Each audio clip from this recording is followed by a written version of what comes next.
And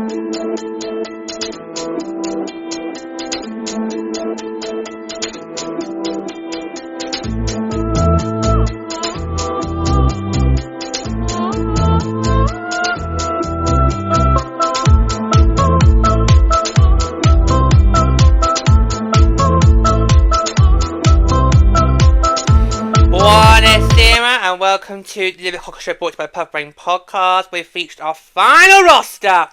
Finally, about bloody time. I know, sodding Italians. Or is that going to be a practice for February 22nd? What, by any let's go, sodding Italians. They've ruined it. Ruined the Olympic spirit. Please no, please no, please no. So Italy, the last of the nations to build their rosters, and we got a shock about this, because we weren't expecting any PHR representation on Italy's roster. We were expecting it, and yet there is one on here. That is just, blow away. And we do have an episode coming up, where we go through PHR representation as a whole, across all the teams. So stick around for that. That'll be coming out after this episode. It might be our last Olympic hockey show before Milan. It might be. We'll have to see. Anyway, but yeah, so Italy has announced their roster. And how do you feel about Italy, host nation? Well, it's going to be really interesting, because obviously Italy did a centralisation camp in Montreal, because remember, their general manager is Victoire Daniel Donato, and she knows what it takes to build a roster. Hockey Hall of Fame legend, inducted back in November, So, I think Italy's a really interesting roster on first glance, and it could be interesting. Well, should we go through it then? We'll go forth. Right, okay, so let's get straight to it. So here we go. So we start with the 4 positions as always. So we have Aurora America at Phalange 23 HC Davos Ladies. Ilona Bonifoli 30 EB Bullseye Eagles. Anna Cormo 23. Kristen Della Rovera 25 Toronto Sceptres. Matilde Fantin 19 Penn State Uni. Manuela High Denaga 18 HPK I know HPK Cut Muscle I know they don't know. Sarah Capillani 22 EB Bullseye Eagles. Marta Matzowski 21 EB Bullseye Eagles. Greta Nikolai 24 Anne-Marie Porter Women. Justine Reyes 28 Moldor Hockey. Rebecca Rosalia 24 HC Davos Ladies. Carolina Salata 32 HC Frisburg Gotron Ladies. Kayla Tutino 33 Rio Torino. Oh, Italian program there. The Eagles are an Italian program as well. Defenders now. Hold out for thoughts. Just got to go through the rosters first. Defenders, Laura Fortino, 34. Rio Torino. Kristen Garrido, 26. EB Bullseye Eagles. Laura Lovis, 19. Another 19-year-old! EB Bullseye Eagles. Why are they not staying in school? Nadia Nadia Masterly, 25, Lua HF. Jacqueline Pierre, 35, he's biting! LB Bozo Eagles. Francisca Stopka, 28, Darcy SK, Abby Barraza, 30. Abby Barraza, he's biting! Abby Barrado, 31, Malmo Redhawks. The goaltenders, Gabriella Francesca Dorata, 25, Rio Torino, Martina Vedza, 23, University of Gulf, and Margarita Osturdy, 19. Oh! IF Bjork Open. And do you want fries with that? Pluto!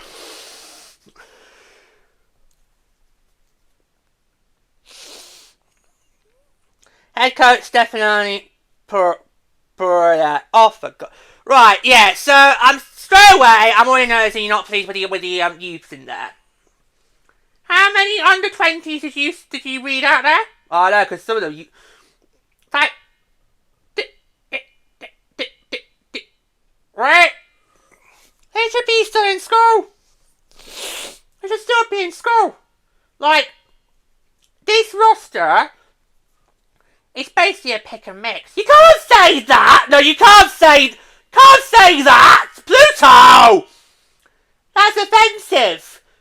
You cannot say that! We're gonna get accused of being racist now. You cannot say that! Right, so I can have one from this program, one from that one. Yeah, okay, Tia, we'll take one of your lot as well. Put that there. It's like, you cannot say that! You cannot say that! Jesus Christ.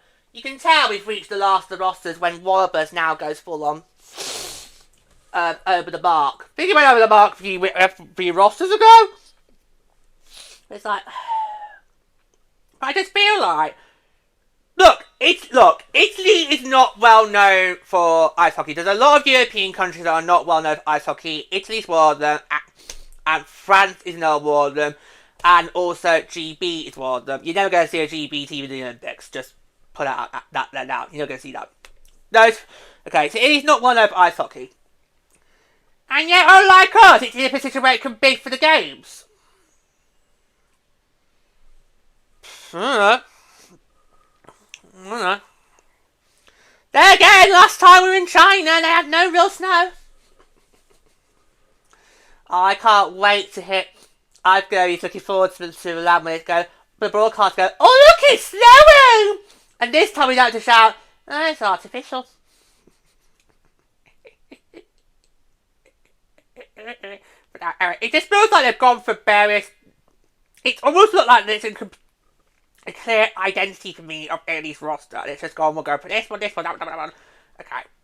And obviously they've got a step to play there who I don't really know much about, is she? Do we?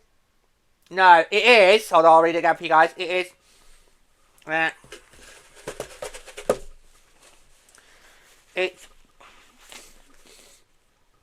It is Kristen Della Rovera.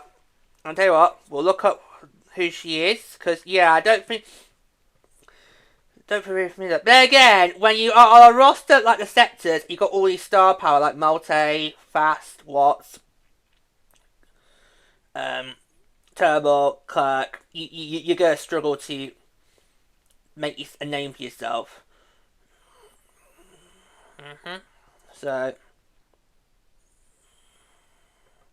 yeah, we're just going to look up who she is.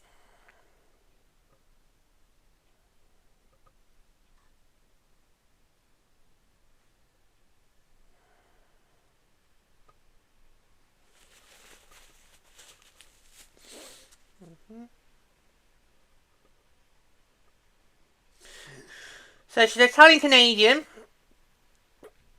and is currently a reserve for the Sceptres. There we go. That makes sense. There you go. So she's currently a reserve. Let's see. When did she get drafted?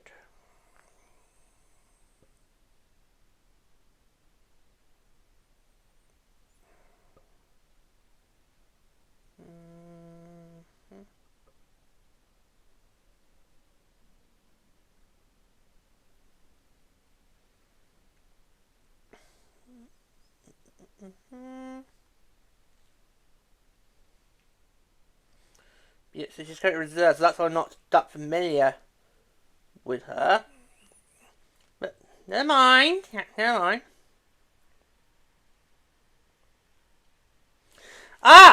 So actually, she was drafted by PHL Ottawa in the inaugural draft in 2023. Oh! 56 overall, and played for Ottawa before signing in Italy, where she now represents Team Italy at the 2026 Olympics, having previously played for Harvard University and the EB Bolzon Eagles. She's a Canadian Italian forward with a pre-med degree, known for her strong college career and leading the EWHL in points for the Eagles in 2024-25 before being named to Italy's Olympic roster.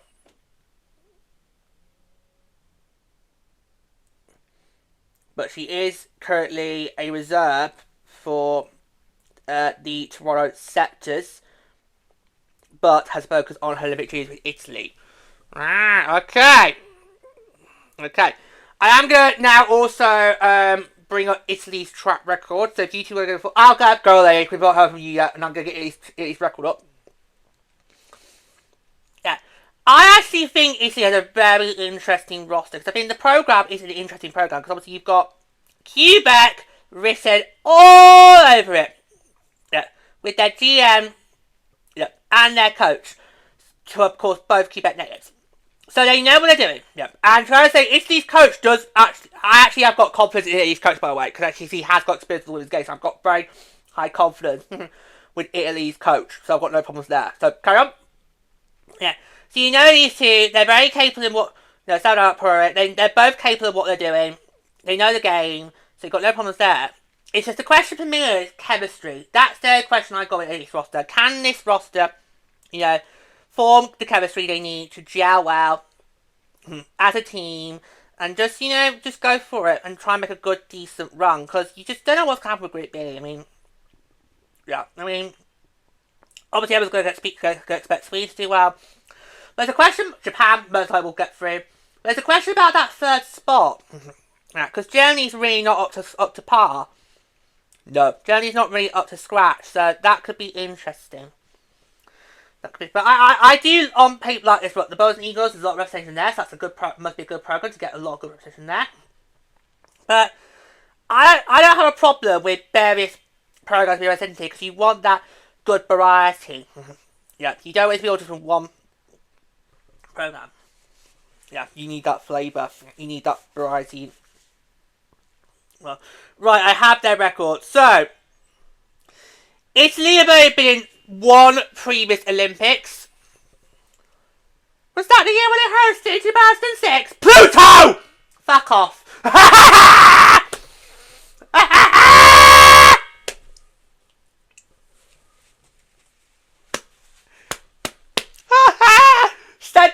She said there was no hesitation. Fuck off. Relationships mean fuck all where it's men against women. You know that? Heterosexual relationships just mean fuck all where it's men versus women. She said that with no hesitation. Straight away, just turned to her husband and went fuck off. You have had it how I've had it for Italy. Go all the way back to last spring. Yeah, when we did that Burrs episode on the qualifications. Yeah. It's last spring.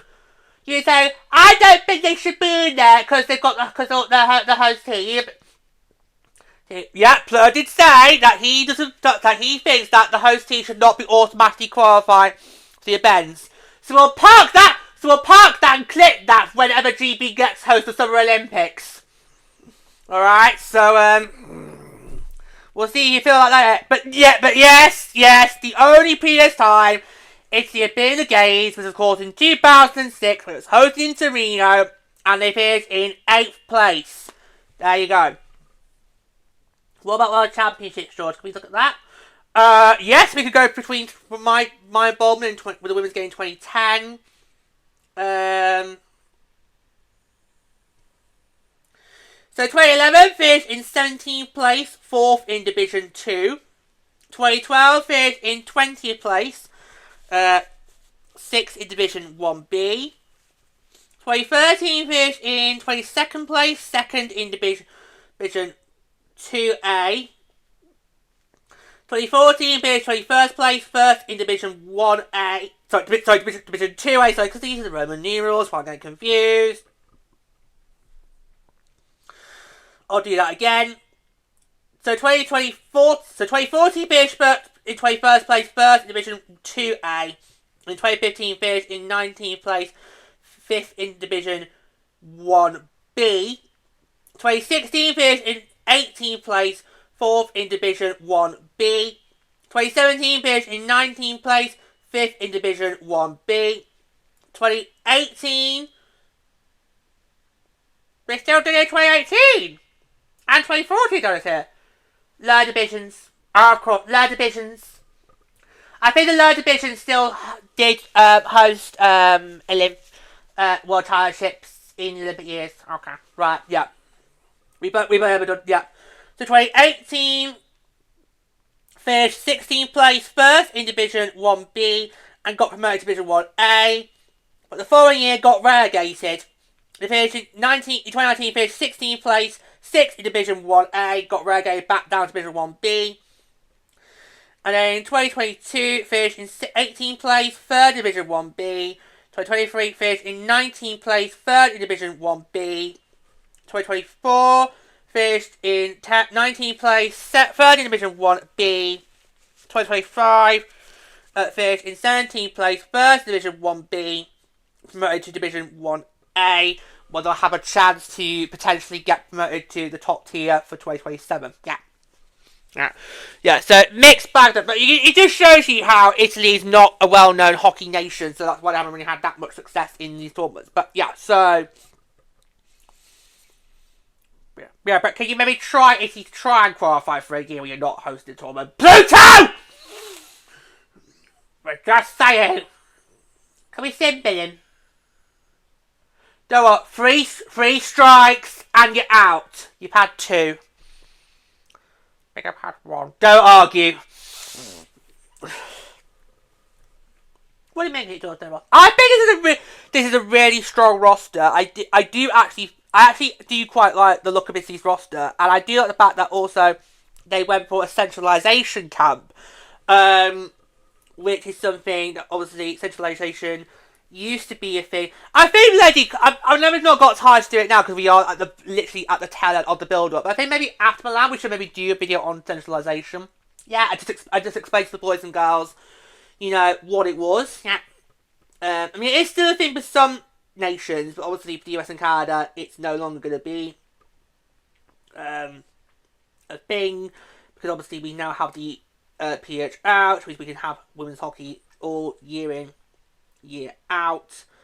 Yeah, so I think maybe after Milan Cortina, me and Lady will come on and do an episode about centralisation, because we know that quite well, and of course it's one of the big reasons why Lady wants to get Calgary into the league, because Calgary was a huge part of the Canadian centralisation.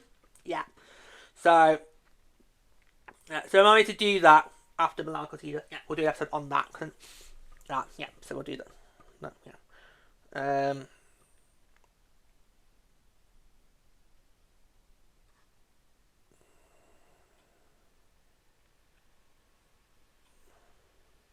Yeah.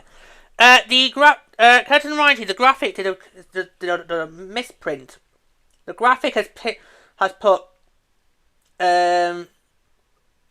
this graphic that we've been using to read out the rosters has got it wrong in Italy's head coach. They've got the old one put there. It's actually Eric Bouchard, who is taking over.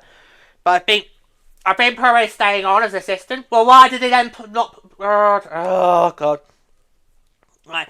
No, it is Eric Bouchard who's going to be head coach, not Stephanie Poirier. Right. Yeah, Eric Bouchard has got ties to the women's game, so he is going to be it's his first time on the bench for the team.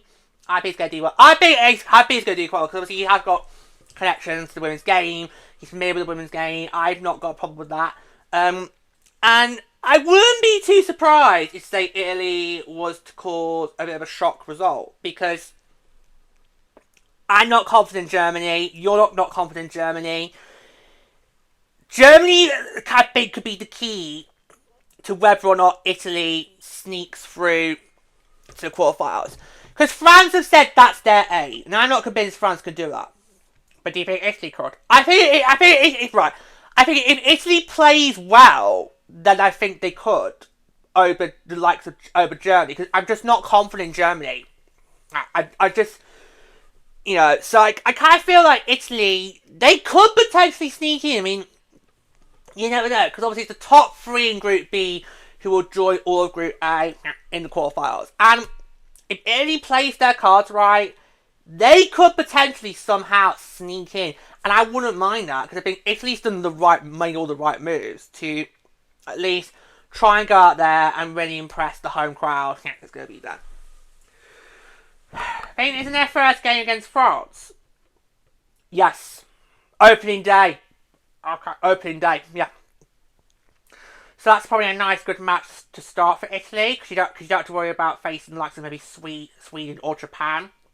Yeah, you can try and see if you can get something out of France, and then worry about the other big hitters. Yeah, but I think Italy can maybe get the quarterfinals. We'll just have to wait and see how it all plays out. But I don't have confidence in France hitting their goal. Not this time. Maybe next time when they actually do host it, yes, but not this time, not for that. But I on paper, I do like what Italy's done. The fact they had a centralisation camp in Montreal. They went to the Bourdon Oratory, which of course where the Big Trois split their home games with Place Bell in the inaugural season when they were PHL Montreal. And I have got a lot of confidence in their coach Eric Bouchard. I think he's going to do really well. He's Quebec native, so like Daniel Sonata, knows the game, knows what they're doing, and yes, I feel like I've got a lot of confidence in Italy. Yes, they are the host nation, and I know some people are thinking, well, would they still manage to get there if they were the host nation? But I actually am really confident in Italy's roster, and I'm really pleased with it, and I do love the look of it on paper. It's just, as Lady's been saying, how's it going to gel? Yeah, that's the only problem I've got with Italy is I just like, how well is this roster going to gel, and can it be a competitive roster? That's my only question mark I've got over. Okay. Yeah, that's the only thing. But it's a small thing. It's a small thing, and it'll be quelled when we get to February 5th. Because luckily for us, Italy's first game is on the opening day of the tournament. They'll be hosting France at Santa Galina. They're going to be the first victims of Santa Galina. So, yeah. I'm not sure that's a good idea to make the hosts be the one to test out the death trap. But, hey, wait, it's dead. No, I think it's perfect. I think it serves the right. It's their death trap. Where does he get this aggression from, boys and girls? It's certainly not from me. Well, unless I'm provoked. But no. I don't think it's an excuse for that. It's their death trap. They should be the ones to have to test it out first. If one of them has a rock fall, a brick fall on their head, then so be it. That's their own damn fault. We could have gone to Sweden. And do you not think I would have loved that? You knew I'd be back Sweden back in 2019 to get the bid. You knew I was back in Sweden in 2019. How many times do you think about this all will we say, if only we'd gone to Sparia? Well, we'll see. But But I actually do quite like the look of this roster, and I'm going to be interested to see how it goes down. Because who knows? Italy could pull a surprise. Because I'm not confident in Germany getting through. Whereas I'm convinced Sweden's going to walk the group. It would not surprise me if Sweden does what they did in Prague last year, which is where you walk the group, but then you falter in the quarterfinals. So yeah, but I do like the look of this roster. It's a good roster, and I think the host nations don't really well because it's very tricky to try and get a roster built. You know, particularly for a nation that isn't well known for the sport. But I think they've done incredibly well, and it was interesting to see how they do and how this could then go into because they won't have that long of a turnaround before Worlds, because the Division 1A Worlds are happening. I think it's been the 12th to the 18th of April. Yeah. So it's not that long of a turnaround. Of course, the top two in that tournament will get promoted to top tier when it'll be in Quebec next year. So. And then from next year, all tournaments get played at the same time. Yeah. We had to double check this. Yeah. So this year, it's the top tier division will be in November. All the others happening in April, as always have been. And then from next year, 2027, all levels will be played in the autumn. So it'll be just for this year, we will know who's going to get promoted before we play against. But yeah, so But I do quite like the look of Italy's roster. It's a good roster, and I think they've done well. We just need to see how it's going to all look on the ice, which we'll know in about a few weeks or days now. Is it now? Days now. But obviously, by the time this gets published, it'll be now days. Oh my! I know. We're here, boys and girls. We're here, senoritas! Or is that Spanish? I think that was that Spanish? Oh, fuck. I don't really know any Italian apart from Buongiorno. But that's because in high school I watched this World War II film. It was done in Italian. We were being taught about dubbing. Yeah, we were being, I can't remember what class it was, but we were being taught the art of dubbing. Which, for those who don't know, dubbing is where you get people doing the lines over the original production. So say if there's an English film, you can get Italian actors to dub what is being said. It's never a good idea, because you just know that's being dubbed. You can always tell when something's been dubbed because the mouths move, but the lines are coming maybe like a millisecond after they've been said. So you can always tell when something's been dubbed. Like that fucking beer letter. Oh God! Don't start.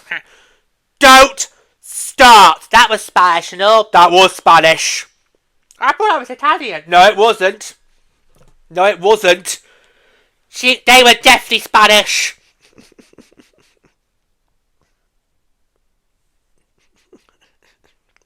Not just facial structures, but they were throwing their arms. Lady! Now who's being racist? You're not Google this, are you? Yeah. Oh God.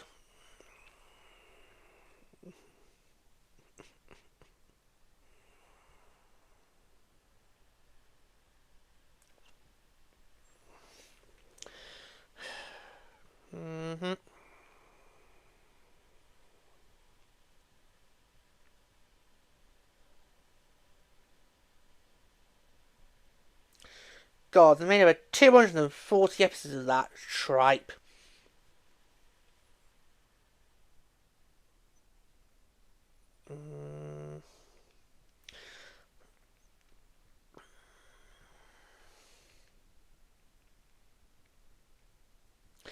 Spanish. It was Spanish.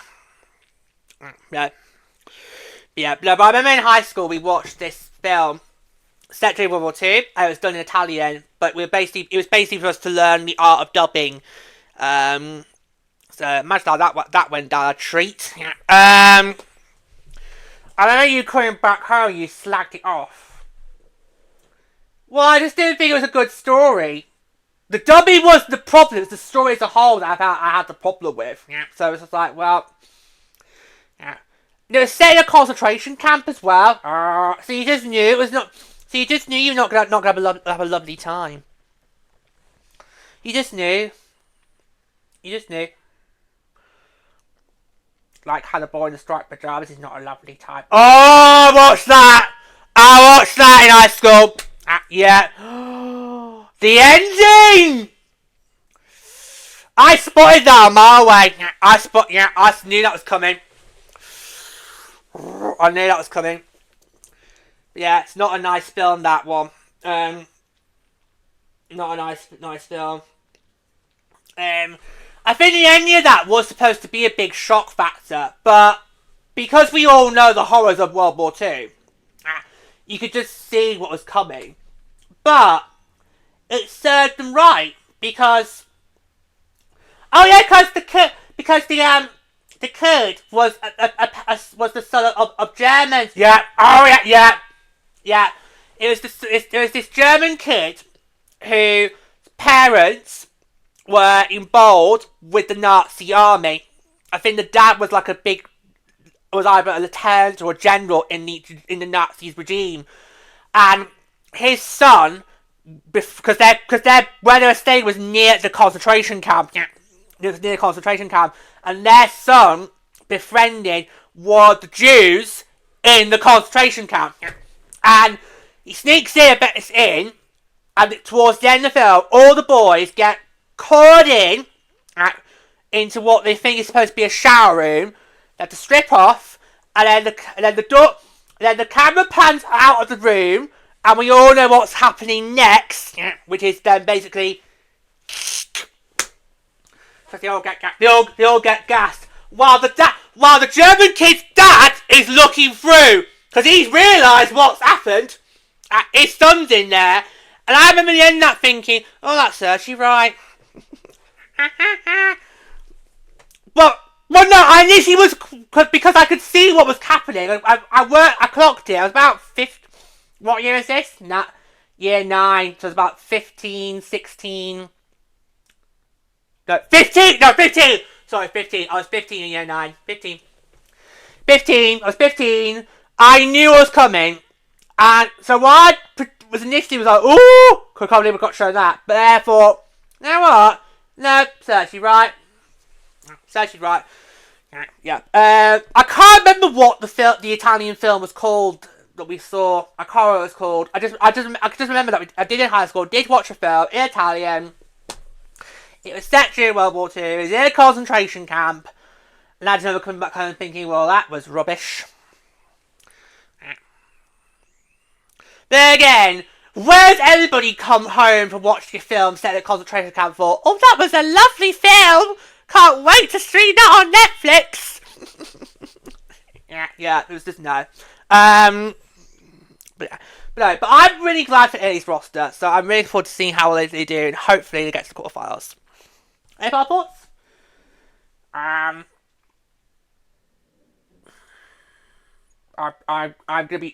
For me, the first group match they've got, gonna be an interesting one to see how well they do in that arena. Yeah, I think you're gonna focus more on the arena for that game rather than the actual game itself. But that's fine, because you've got us two here as well. So if one of us gets lost in it, we can just come along the other two. Yeah. Like you, George, think it's a really good roster. I think Eric Bashard's going to do really well. I've got so much confidence in him. I've got so much confidence in him leading that team. And we'll see what happens. Who knows? Italy could be surprises. I think that's the perfect way to lead it off. Yeah, that's the perfect way to lead it off.